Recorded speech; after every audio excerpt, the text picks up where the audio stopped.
we are. Happy Monday. Day before Valentine's Day.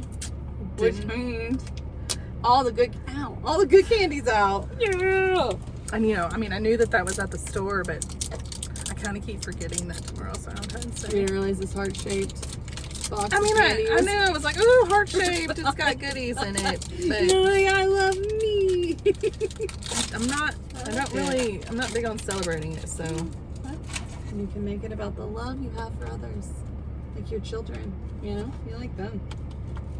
So what we have, Okay. Extreme sour warheads. okay. See, that caught my eye. Mm-hmm. Nice. Oh, sour, sweet, and fruity, chewy cube candy. Oh, this is a great assortment. I've never even heard of this. And then, ooze chews. That's fun for a lot of reasons. There's 3 of those. I don't even know if those are clear enough to see. But yay, what are you going to try first? I'm going to Very try an excited. ooze choose. Me too. And then also I noticed been trying to drink a lot more water, so this is like a ocean water flavoring. Ooh. 0 sugar, but Nice. my tongue is low. Oh, okay. That's okay, because it's probably going to turn ooze choose color soon anyway. Okay. Okay, so for anybody that's tuning in again, thank you. We appreciate you. And if you're not, you should be. So last week our struggle bus stopped at Validation Station, where we talked about the things that suck in life and we validated that. I think I took up the most time on mine. Yeah? Mm-hmm. That's okay. Okay. You don't have to brag, but... No bragging. Oh my god. Oh. There's some sour stuff happening. It's pretty good. It's really good. It's like the, I don't know, skating rink days. That's what I was bringing back. Yeah. Okay. So, validation station, check. And like we said, and change processes across cultures and settings. The first step is admitting you have a problem, radically accepting that you have a problem, or confessing that you have a problem, and just sitting with it and knowing that, hey, it sucks. And I know we talked about there's different ways you can do that. Like they talk about that in the 12-step programs. Same thing. Prayer, same thing. Telling and confessing, God, I have this situation. I'm giving it to you. I need guidance. I need help. So I think that's pretty cool that there's actually several things that have the same validation technique that you don't even think about. Right. We skip over it for some reason, but it's there. We need to name it. We need to identify what we're up against, and we need to identify how much it impacts us. So, next stop for the struggle bus is Needs Assessment Bay, because it couldn't come up with a more clever. I think bus though takes it off the train. It was never a train though, remember? Choo-choo station. No, I did choo-choo, and I was like, that's not... Bus remember? station? Yeah, I guess. I don't know. It's a Greyhound. Life is definitely more like a Greyhound bus than a train, in my opinion. What are you trying? Ooh, the cute. They're pretty good. Okay, let me get in on that action. Alright, so Needs Assessment Bay. You've identified your problem, and you've admitted that it's a problem, right? And you've allowed and you've allowed yourself to validate that, this is hard. So now you have the energy, because you're not trying to fight that you have a problem. So now you have the energy to assess your needs. What do I need to get through this problem? To deal with this problem? Maybe you just needed some validation. Yeah. And that makes you feel better, and you're done. However, more than likely, we need other things. Yeah, usually. So, would you like to take something you validated last week and do a needs assessment on it? trying to think of all three. I think the washer and dryer situation, that was pretty straightforward, black and white. Need a washer and dryer. It's old, it's been making noises. Yeah, it costs a nice chunk of money, but I need a new one. We got a new one. Well, and I think that you like simplified that to where it was manageable, though. You didn't try to use maybe energy you didn't even have. Right, like I didn't try to find somebody to work on it, do repairs. I mean, we did, I did say, hey, family support system, this is what's going on with my washer. And, Mr. Muscles was like, if it's not turning at all, it's probably just shot. Is it draining? Mom was like, you might try this. And then, I'm like, it's been sounding like a rocket ever since I had the thing. Because it was with the house when I bought it. So we did go through all those steps. When doing your needs assessment, you were like, I need to talk to somebody about this. Right. Someone that had more experience with it than me. And so you, like you said, you reached out to your family support system, which we have in the form of text, group text, fortunately. It's very nice. And then everybody that was able to offer some kind of advice or comforting words did that. Yeah. Mom looked up some stuff, but again, and again, like Jamie said, we all just kind of together agreed, which validated also what was going on. Right. And then it helped me feel, I guess, secure or confident with my decision that I made. Kind of gain perspective. Yes, I should be concerned about this. Yes, and yes, Sarah, it's okay. Yes, that washer's been going out for a while. Yes, these are signs that it's... Yes. So I didn't spend all kinds of money on trying to get somebody to come in and fix it just to say, hey, it's shot. You're going to have to get a new one. Right. So I guess you're right. I guess that didn't have all those nice little steps in there. Right. I guess maybe once you do it more often, it starts becoming clockwork. Maybe. Yeah, I think that we move through this stuff pretty quickly. For some reason, we blow past validation station, without stopping. But we do get to needs assessment bay, and we do assess our needs, but we don't give ourselves credit. Yeah. So, looking back, yeah, that was a well-handled situation with good family support, and it could have been, in the scope of things, it could have been worse. And I think with the energy that you've gained or saved or budgeted rather by sort of leaning on your support group and even allowing yourself to accept that this is a problem that's a little bit bigger than me, then you were able to have the energy to say constructively, I need this and this in a washer, and I need it to be in this price range, and that's it. I don't need to make a bigger deal out of this. And I knew my time constraints and everything, and I knew that I wasn't going to be able to shop around every store and everywhere. I knew my needs. I needed delivery to either be free or reasonable, and then for them to be able to take the old units off, because I didn't want to mess with trying to sell the old units for parts, or even getting people to take stuff for free is stressful. Because they still want to know dimensions and when can we get it, and anyway. Which is something you wouldn't know about yourself unless you had done some self-assessing. Some people love to give stuff away for free, and it's super easy for them, and it gives them a serotonin boost because they're like, yay, I did something with it. Yeah. Wow. But you know about yourself, I don't have the energy to spend on that. So that's kind of a simplistic, although it was it definitely had impact on your life. It's sort of a simplistic version of how to do validation station and needs assessment bay sort of stuff.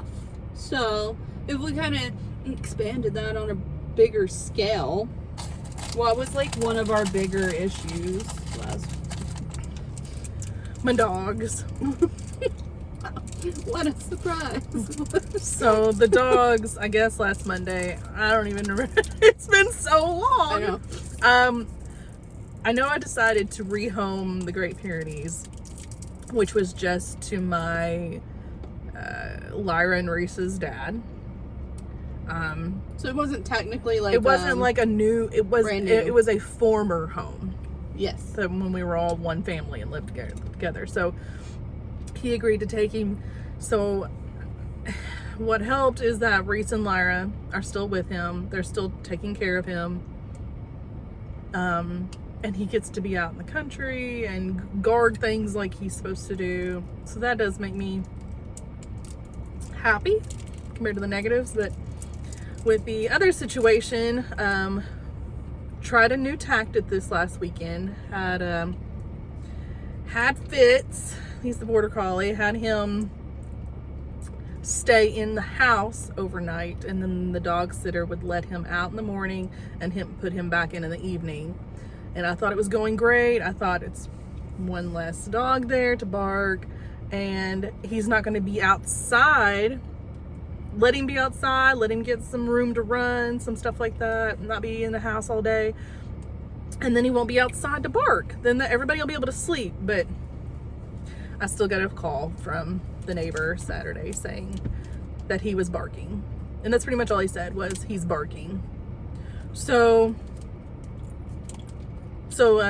kind of came apart a little bit. Okay, so we're at needs assessment bay. Yeah, so I validated that, and Validated that. yeah, that situation still needs some assessment. Still sucks. Yeah. So it didn't get alleviated. So you assess some needs, and I think one of your, like, the result of some of your assessing was that fewer dogs would lead to fewer obstacles in this situation, and you had the opportunity to home one of your dogs in a place that was just not going to be a negative transition, maybe even a positive transition for him. Mm-hmm. But now there's an issue of, like, your neighbor's still upset about the situation. Like, how are you feeling now, considering that, I mean, you feel like you've done everything you can at this point? The next thing that I can do is I can put one of the collars on him. But here's the thing, is these collars are not supposed to be left on him. It recommends not to be left on for more than 12 hours. It could irritate his skin. Okay. They run out of batteries. What if I'm gone? The battery runs out. I'm honestly, yeah, it sounds like some kind of a solution, but I just don't want to leave a collar on him 24/7 when I need to go somewhere.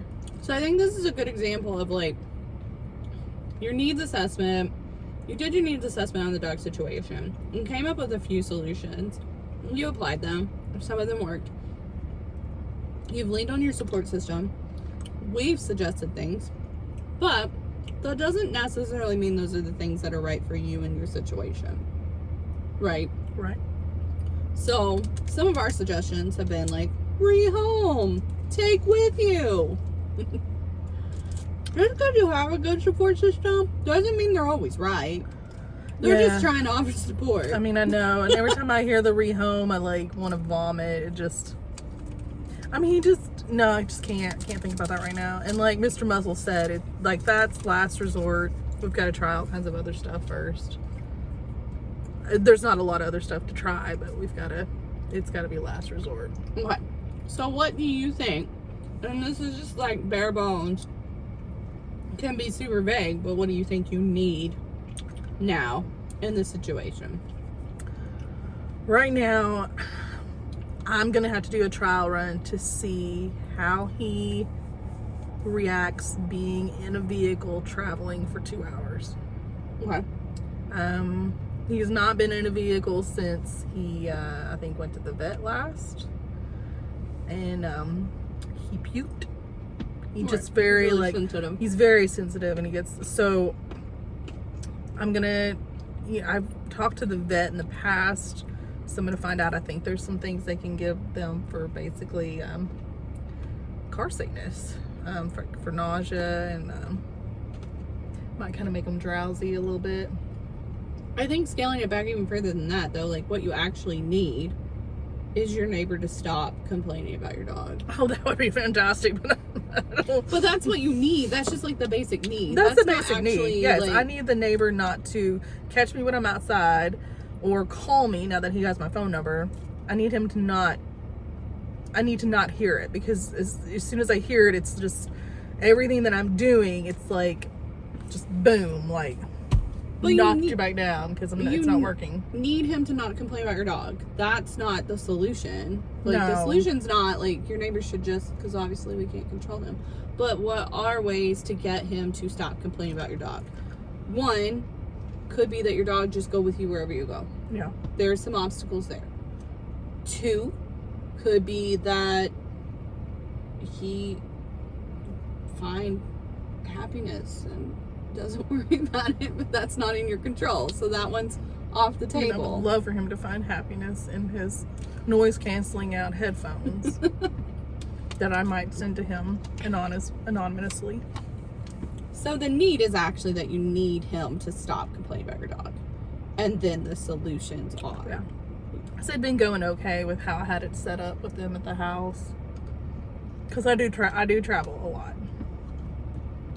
Which is not something you need to or want to stop doing. No. That's not one of your possible solutions. Right. So, yes, now you know your need. Your need is for the neighbor to stop complaining with the dog. Okay. How do you achieve that? That's the next stop. Problem solving's the next stop. Okay.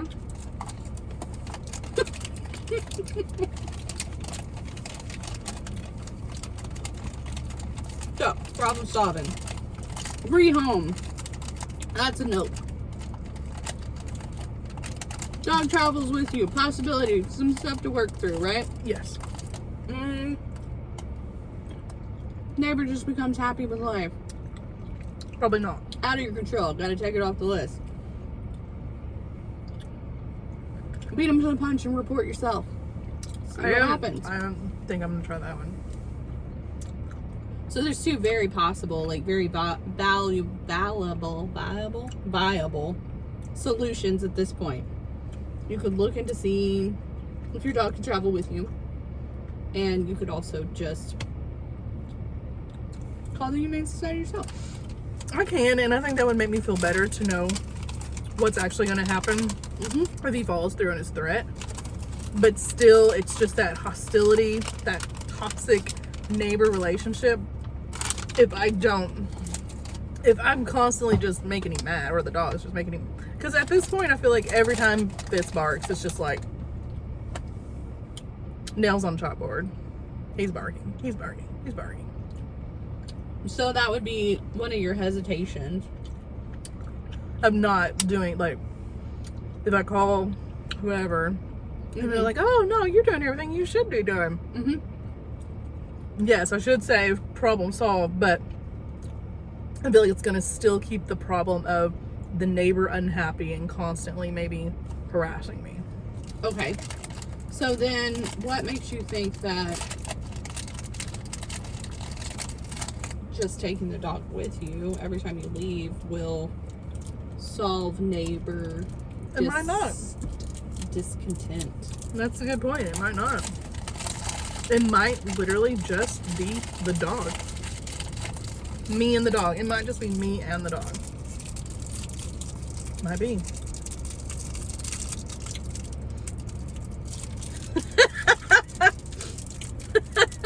That is not good. It tastes like lipstick. Sour lipstick or just... I don't know. I need this to not be in my mouth. Don't spit it on camera. Is it better? I might be getting through it.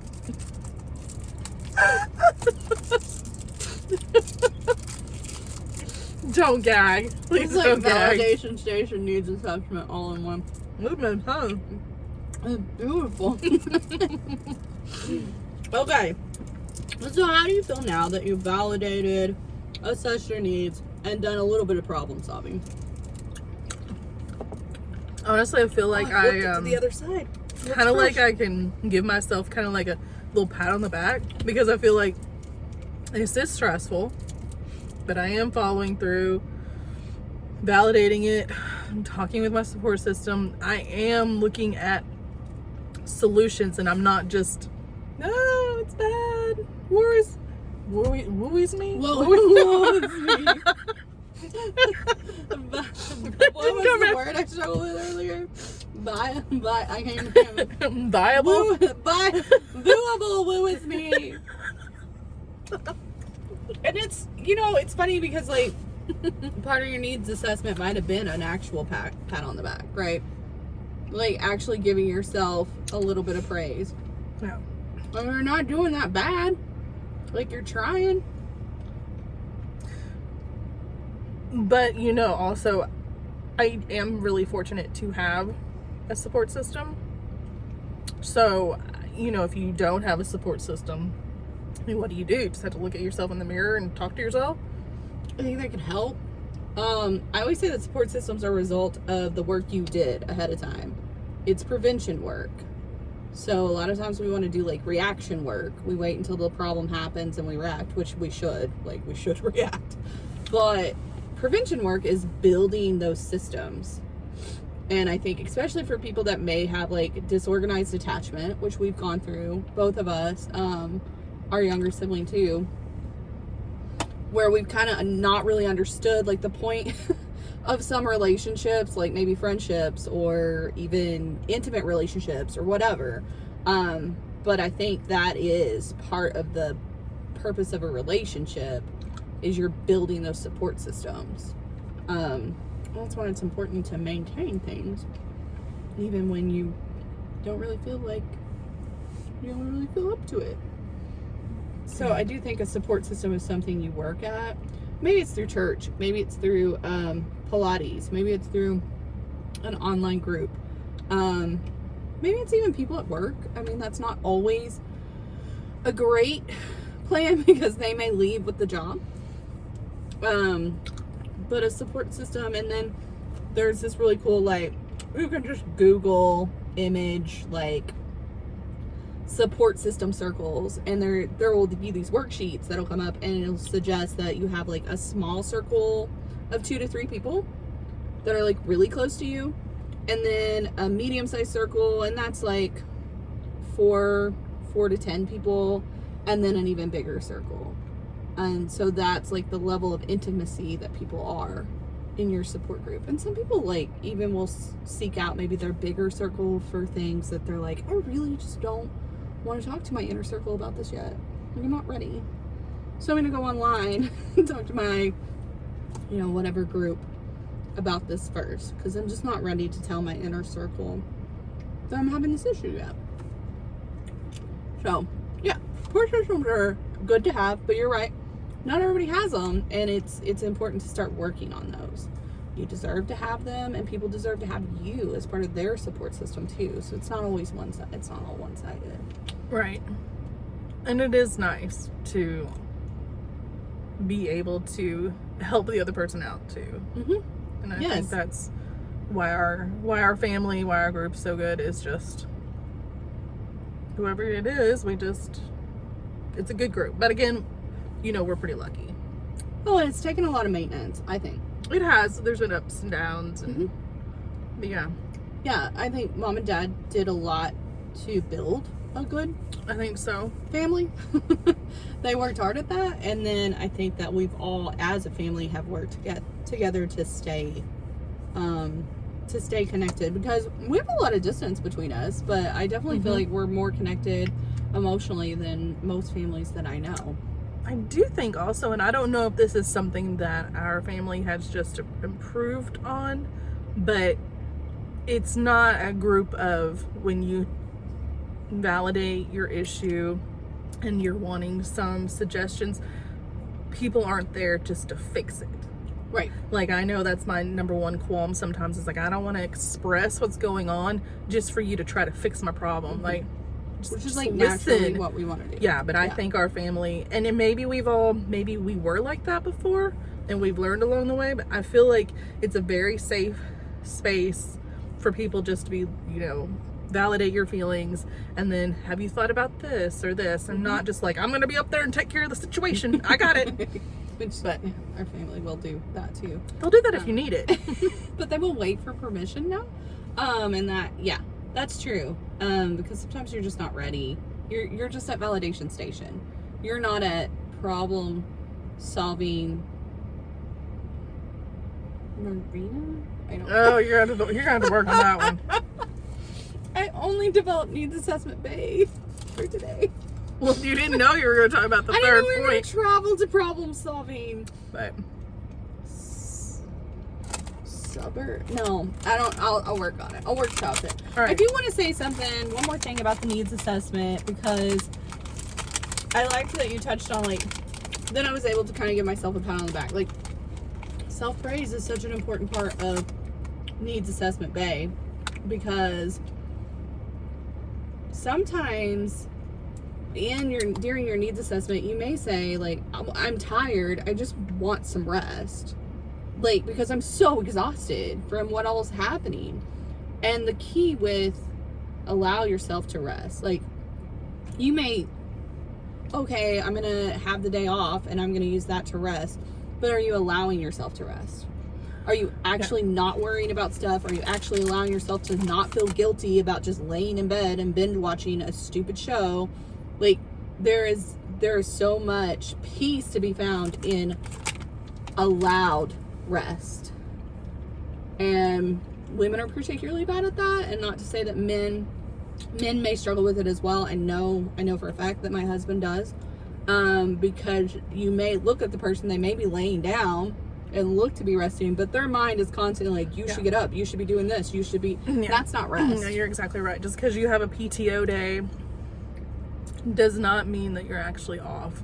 And I'm a lot like your husband too, is just my brain's, so I have to figure out ways for me to actually take off, like, for my brain to take a break. Yes. I can't watch anything that's a real emotional attachment show. Oh, that's a good assessment. I can't do that. I get stressed. I'm that's like, a good assessment. you know, I'm like You don't invested need it to in take it. your emotions. This is so disgusting. I don't know. You might not find this is disgusting, but I have found that the best thing for me to watch is blackhead picking on YouTube. There's actually science behind that. You get the adrenaline. Very relaxing. Brain is just. You get the adrenaline boost that you get when you ride a roller coaster. So yeah, that's actually a really good idea. Anyway, not the cops, by the way. That's the blue light. That's the signal. I have to go get my kid. So all right. So until next week, and then Jamie's gonna work on the problem title. solving. Mom? No.